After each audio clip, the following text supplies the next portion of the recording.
السلام علیکم ورحمۃ اللہ وبرکاتہ۔ آج کے اس ویڈیو میں ہم ایک حدیث کی تشریح پڑھیں گے۔ اللہ کے نبی صلی اللہ علیہ وسلم فرماتے ہیں ان اللہ یبغض الفاحش البذی، یعنی اللہ رب العالمین ایسے انسان کو ناپسند کرتا ہے جو بد زبان ہوتا ہے، بری حرکتیں کرنے والا ہوتا ہے، فحش کام کرتا ہے، فحش باتیں بولتا ہے، البذی اور بے حیا ہوتا ہے، بے شرم ہوتا ہے۔ ایسے شخص کو اللہ رب العالمین ناپسند کرتا ہے۔ دوسری حدیث کے اندر ہے کہ لیس المؤمن بالطعان ولا اللعان ولا الفاحش ولا البذی، یعنی مسلمان لعن و طعن کرنے والا نہیں ہوتا، مسلمان کسی کے عیوب کو بیان کرنے والا، عیوب کے پیچھے پڑنے والا اور اس کے اندر پائی جانے والی کمیوں کو لے کر کے لعن طعن برا بھلا کرنے والا کہنے والا نہیں ہوتا ہے، نہ ہی حسب و نسب کو لے کر لعن طعن کرنے والا ہوتا ہے۔ یعنی مسلمان مختصر میں کہیں تو دوسرے شخص کو لعن طعن نہیں کرتا ہے، یہ مسلمان کی صفت نہیں ہے، چاہے اس کے اندر کوئی عیب پایا جائے یا نہ پایا جائے، وہ لعن طعن کرنے والا نہیں ہوتا ہے۔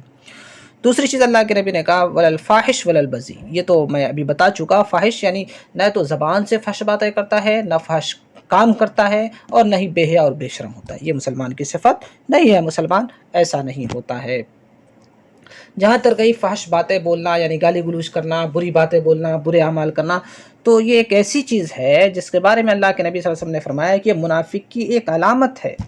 اگر انسان لعن طعن گالی گلوچ وغیرہ کرتا ہے، دوسروں کو بے حیائی بکتا ہے، تو یہ چیزیں منافق کی علامت بتائی گئی ہے۔ جیسا کہ اللہ کے نبی صلی اللہ علیہ وسلم نے ایک حدیث میں فرمایا ہے کہ جس شخص کے اندر یہ تین صفتیں پائی جائیں گی، وہ خالص تین صفتیں پائی جائیں گی تو منافق ہوگا۔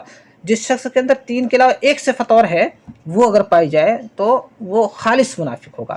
تو میں بتا دیتا ہوں یہ صفتیں کیا ہیں کہ اللہ کے نبی نے فرمایا کہ منافق کی علامت یہ ہے کہ اذا حدث کذب، جب وہ بات کرتا ہے تو جھوٹ بولتا ہے، وَإِذَا وَعَدَ أَخْلَفَ، جب کسی سے وعدہ کرتا ہے تو وعدہ خلافی کرتا ہے، وَإِذَا اؤْتُمِنَ خَانَ، اور جب وہ اس کو امانت دار بنایا جاتا ہے، اسے امین بنایا جاتا ہے، چاہے وہ پیسے کو رکھ کر اس کے پاس اسے امین بنایا جائے یا ذمہ داری دے کر کے امین بنایا جائے، تو اس میں خیانت کرتا ہے، امانت میں کیا کرتا ہے؟ خیانت کرتا ہے۔